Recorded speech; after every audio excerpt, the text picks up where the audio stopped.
इस वीडियो में हम लोग इरोडोप का प्रॉब्लम नंबर 1.61 डिस्कस करने वाले हैं। इस क्वेश्चन में बोला गया है two touching bars 1 and 2 are placed on an inclined plane. तो दो बार्स हम लोग देख सकते हैं, एक का मास है m1, दूसरे का मास है m2 और दोनों आपस में टच किए हुए हैं और इनको एक इंक्लाइंड प्लेन में रखा जाता है। ठीक है, इंक्लाइंड प्लेन में forming an angle alpha with the horizontal. तो ये हम लोग देख सकते हैं कि ये अल्फा बना रहा है, अल्फा एंगल फॉर्म कर रहा है विद द हॉरिजॉन्टल, ये वाला inclined plane. The masses of these bars are m1 and m2, ठीक है, वो हमने देख लिया। And coefficient of friction between the inclined plane and these bars are k1 and k2।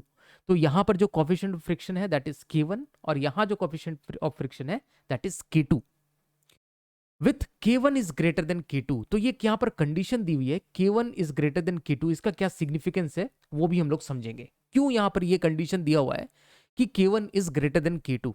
हालांकि ये कंडीशन नहीं भी तुम इग्नोर भी कर लो ना तो भी क्वेश्चन सॉल्व हो जाता है, बट हमें इस तरह के कंडीशन को समझना जरूरी होता है अगर हम लोग अच्छे से क्वेश्चन का एनालिसिस कर रहे हैं। तो शायद ये कंडीशन अगर फुलफिल नहीं होती तो क्या होता, तो ये चीज समझना जरूरी है। ठीक है, तो चीजों को हम लोग अच्छे तरीके से एनालिसिस करेंगे। तो इस तरह की कंडीशन दी हुई है और हमें दो क्वेश्चन इसमें पूछे हुए हैं। Force of interaction between these bars in the process of motion, इन दोनों के बीच ऑफ फोर्स ऑफ इंटरेक्शन पूछा गया है। ठीक है, तो ये इसके ऊपर नॉर्मल लगा रहा होगा। ठीक है, 1 2 के ऊपर कुछ नॉर्मल फोर्स लगा रहा होगा, उतना ही नॉर्मल फोर्स 2 1 के ऊपर लगा रहा होगा। तो ये इनका इंटरनल फोर्स है और ये दोनों इक्वल एंड अपोजिट होंगे, है ना, थर्ड लॉ से Newton third law of motion से। और ये एक्शन रिएक्शन पेयर होंगे, इंटरनल फोर्स होंगे। ठीक है, जो नॉर्मल रिएक्शन इन दोनों के बीच में। ठीक है, तो वो हमें वो नॉर्मल रिएक्शन फाइंड आउट करना है during the process of motion. और बी पार्ट में बोला गया minimum value of angle alpha eight which the bar start sliding down, तो वो हम लोग देखेंगे। तो सबसे पहले तो ये समझो कि इन दोनों के बीच में नॉर्मल रिएक्शन आएगा कब। ये सब भूल जाओ, अभी फिलहाल सब कुछ छोड़ दो। इन दोनों के बीच में नॉर्मल रिएक्शन आएगा कब। ठीक है, तो एक कंडीशन ऐसा सपोज हो कि जो वन वाला जो ब्लॉक है, वन वाला जो बार है या ब्लॉक है, उसकी एक्सलेशन सपोज a1 इधर है और 2 वाला जो ब्लॉक है उसकी एक्सलेशन सपोज इस तरह से a2, इस तरह की कंडीशन हो जाए और मैं बोलूं कि a1 is greater then a2। अगर ये कंडीशन हो जाए तो क्या ये दोनों के बीच में नॉर्मल फोर्स आएगा? सोच के देखो, अगर ये कंडीशन आ गई तो नॉर्मल फोर्स 0 हो जाएगा। क्यों? क्योंकि 1 पहले भाग जाएगा, वहां से 1 तेजी से भाग जाएगा और 2 फिर धीरे धीरे आएगा। तो वो धीरे धीरे आएगा तो इसके बीच में नॉर्मल रिएक्शन कहाँ रहे? 1 तो भाग ही गया, दोनों इंटरेक्शन ही नहीं होंगे, दोनों भाग 1 भाग गया है, 2 पीछे पीछे आ रहा है। तो नॉर्मल ये वाला जो कंडीशन आएगी कि जो इंटरेक्शन फोर्स हमारे उस केस में 0 हो जाएंगे। ठीक है, तो एक ही कंडीशन होनी पड़ेगी, एक ही कंडीशन होनी पड़ेगी कि a1 should be less than a2, तभी ये आपस में इंटरेक्शन फोर्स आएंगे। ऐसा समझ लो, सपोज एक सपोज हमारे पास में एक कार है ना, एक कार है, इस तरह से एक कार है और ये एक दूसरी कार को धक्का दे रहा है, दूसरी कार को धक्का दे रहा है। ठीक है, इस तरह से धक्का दे रहा है, दोनों के बीच में कुछ नॉर्मल फोर्स है, इस पे नॉर्मल फोर्स लगा रहा है, ये इस पे कुछ नॉर्मल फोर्स लगा रहा है।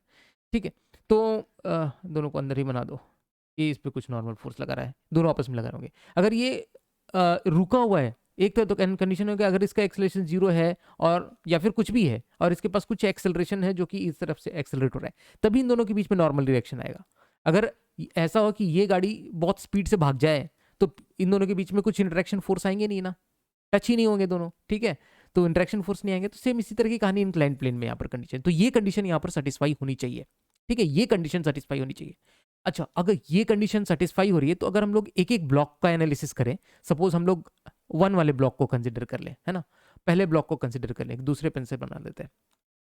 पहले वाले ब्लॉक को कंसिडर करें, सपोज ये m1 वाला ब्लॉक है, इस पे कौन कौन से फोर्सेस लग रहे होंगे? एक तो m1 g साइन अल्फा इस डायरेक्शन में लग रहा होगा, है ना। एक जो इसके ऊपर नॉर्मल रिएक्शन लगा रहा होगा, ये इंक्लाइंड इसके ऊपर नॉर्मल रिएक्शन लगा रहा होगा, है ना। तो इंक्लाइंड का नॉर्मल रिएक्शन को मैं नॉर्मल दूसरा कुछ लिख देता हूँ, ये इस डायरेक्शन में m1 g cos अल्फा होगा। एक इंक्लाइंड में ये नॉर्मल ड्यू टू इंक्लाइंड लिख देता हूँ क्योंकि n यहाँ पर मैंने यूज कर लिया है। ठीक है, दोनों का 1 और 2 के बीच का इंटरेक्शन के लिए। और एक फ्रिक्शन फोर्स लग रहा होगा पीछे की तरफ। ठीक है, तो फ्रिक्शन फोर्स हम लोग अगर स्लाइडिंग कंडीशन में काइनेटिक फ्रिक्शन की बात करें तो ये हो जाएगा k1 कोएफिशिएंट ऑफ फ्रिक्शन दिया हुआ है, k1 into m1 g cos alpha into k1 into ni हो जाएगा, है ना, नॉर्मल ड्यू टू इंक्लाइंड। तो k1 इंटू ये m1 g cos अल्फा, तो ni ये इस अलोंग द इंक्लाइंड ही सिर्फ मोशन हम लोग कंसिडर कर रहे हैं, ठीक है। तो ये N I M one G cos alpha को कैंसिल आउट कर देगा, है ना। N I equals to M one G cos alpha है, तो इस डायरेक्शन में जो फोर्स होंगे परपेंडिकुलर डायरेक्शन में वो होंगे नहीं, क्योंकि उस डायरेक्शन में कोई एक्सेलरेशन है नहीं, वो अलोंग द इंक्लाइंड मूव कर रहा है, ठीक है। तो वो तो कैंसिल आउट हो जाएंगे। तो यहां से हम लोग देख सकते हैं ये ब्लॉक की एक्सेलरेशन हमने अगर A1 इधर मानी है तो A1 की वैल्यू कितनी हो जाएगी, देखो नेट फोर्स कितना लग रहा है m1g sin alpha along the incline, that is m1g sin alpha minus k1 m1g cos alpha, and that is equal to, and this will be equal to m1 into acceleration A1। तो यहां से देखो ये cancel out हो जाता है, और A1 की जो वैल्यू आती है वो आती है g sin alpha minus k1g cos alpha. उसी तरह से अगर हम लोग कैलकुलेट करें A2 के लिए, तो A2 की जो वैल्यू आएगी that will be equal to G sine alpha minus A2 इसका एक्सेलरेशन जो हमने निकाला था that is that minus K2g cos alpha, ठीक है। अब यहां से हमें कंडीशन देखो, यहां से समझ में आ रहा है ये जो कंडीशन जो दी हुई है K1 is greater than K2, ये वाली कंडीशन हमें समझ में आ रही है। K1 अगर ग्रेटर देन K2 है तो A1 will be less than A2। देखो ये दोनों रिलेशन हमें समझ में आ रहा है, ठीक है। तो A1 is less than A2, तो ये वाला कंडीशन को फुलफिल कर रहा है, K1 is greater than K2, और तभी हमारे पास में नॉर्मल रिएक्शन आ रहा है, अदरवाइज हमारे पास नॉर्मल रिएक्शन नहीं आता। तो सिर्फ इतनी सी बात को समझाने के लिए मैंने ये चीज यहां पर लिख दिया, ठीक है। तो बहुत बार इस तरह के क्वेश्चन भी कंडीशन पे के ऊपर भी कंडीशनल क्वेश्चन पूछे जा सकते हैं, है ना। तो इस चीज को भी ध्यान में रखो। तो ये चीज यहां से सेटिस्फाई हो रहा है, मतलब अब हमें ये समझ में आ रहा है कि A1 is less than A2। अगर A1 is less than A2 है तो एक चीज देखो कि इन दोनों के पास अब एक कॉमन एक्सेलरेशन होगी, है ना।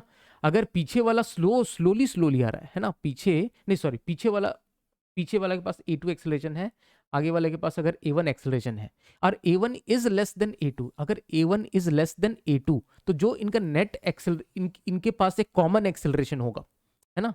इन दोनों के पास एक कॉमन एक्सेलरेशन होगा, एक कॉमन एक्सेलरेशन के साथ आएंगे ये लोग दोनों, है ना। पीछे वाला क्योंकि पीछे वाला के पास ज्यादा एक्सेलरेशन है, आगे वाला के पास कम एक्सेलरेशन है, तो वो उन लोग धक्का मार के दोनों एक कॉमन एक्सेलरेशन के साथ आएंगे, है ना। ये चीज समझ में आ रहा है, इनके पास एक कॉमन एक्सेलरेशन, अगर A1 is less than A2 है, ये A1 है और ये A2 है ना, और A2 ज्यादा है A1 से, A2 is greater then A1, तो इनके पास एक कॉमन एक्सेलरेशन होगा, एक कॉमन एक्सेलरेशन होगा, और उस कॉमन एक्सेलरेशन को मैं A बोल देता हूं। कॉमन एक्सेलरेशन होना पड़ेगा इन दोनों के पास, एक कॉमन एक्सेलरेशन, ठीक है। चलो खैर, अब हमें ये समझ में आया कि एक इनके पास कॉमन एक्सेलरेशन है ना। तो चलो इसको हम लोग यहाँ से रब कर देते हैं थोड़ी देर के लिए। अब हम लोग मान लेते हैं इसके पास जो कॉमन एक्सेलरेशन है दैट इज A।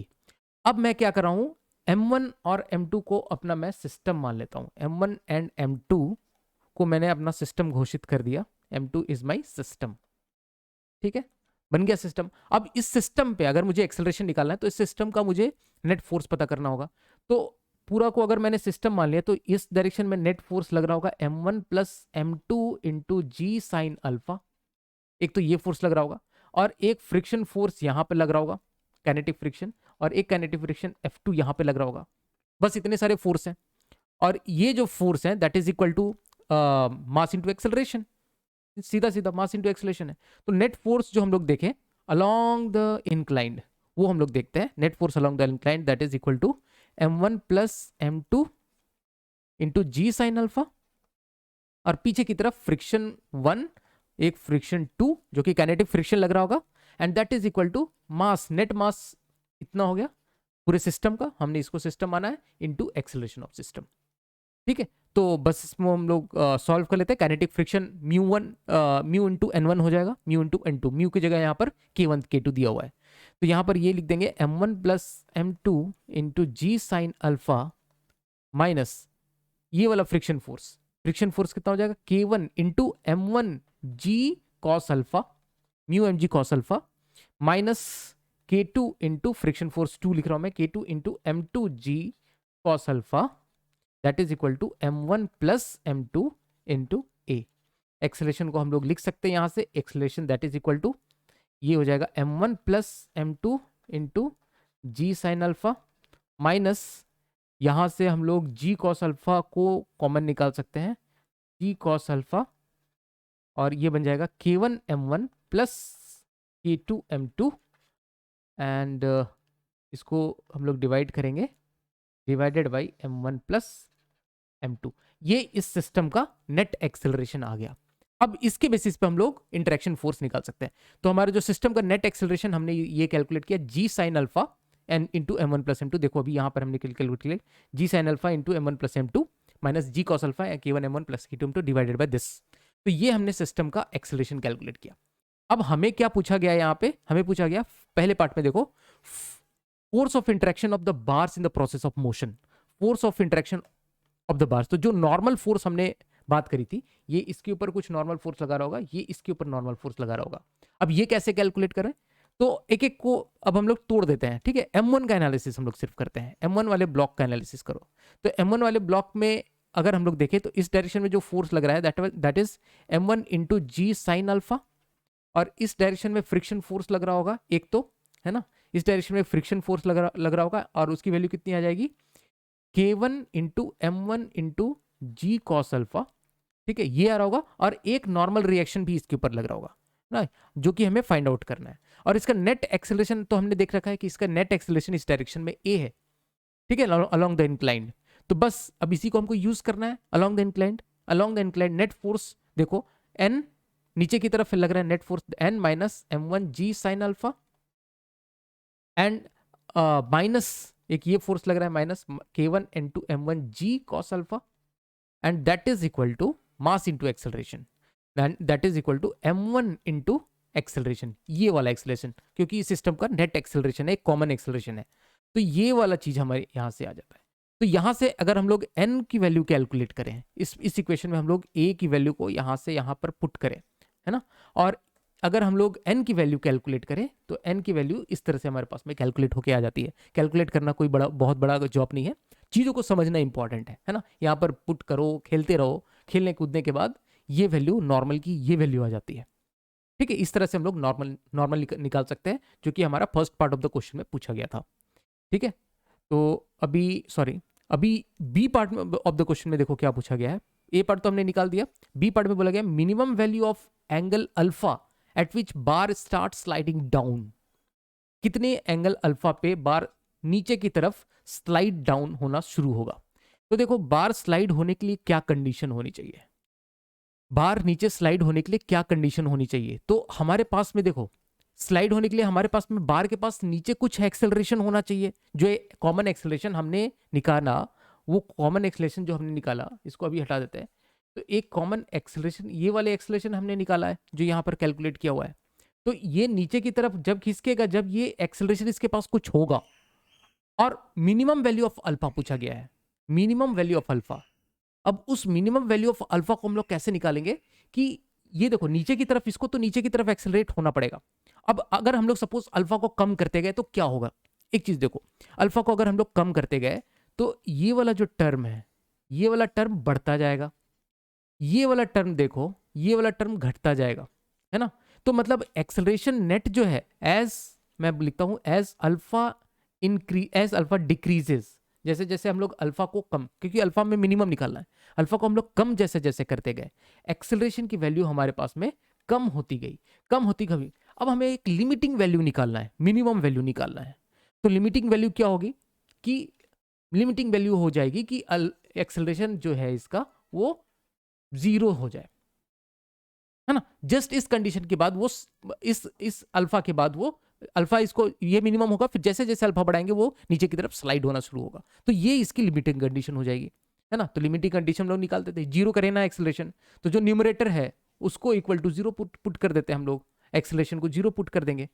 तो न्यूमरेटर को 0 पुट कर दो तो जी साइन अल्फा बहुत आराम से दिख जाता है into m1 plus m2, that should be equal to G cos alpha into K1 m1 plus K2 m2।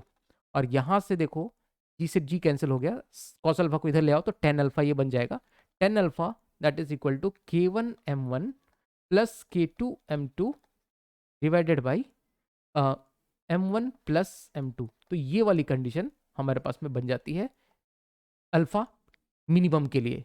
तो इस तरह से हम लोग अल्फा मिनिमम बोल सकते हैं। इसको उधर लेके tan इनवर्स के फॉर्मेट में भी लिखना चाहो तो लिख सकते हो, ठीक है। तो 10 अल्फा इक्वल्स टू दिस, तो alpha equals to 10 inverse of this, जो भी लिखना चाहते हो, तो ये कंडीशन तो है, 10 अल्फा में ये कंडीशन होनी चाहिए। तो इस तरह से इस क्वेश्चन को हम लोग सॉल्व कर सकते हैं। अगर वीडियो पसंद आता है तो वीडियो को लाइक जरूर करना और अपने दोस्तों के साथ इस चैनल को शेयर करना। Thank you so much.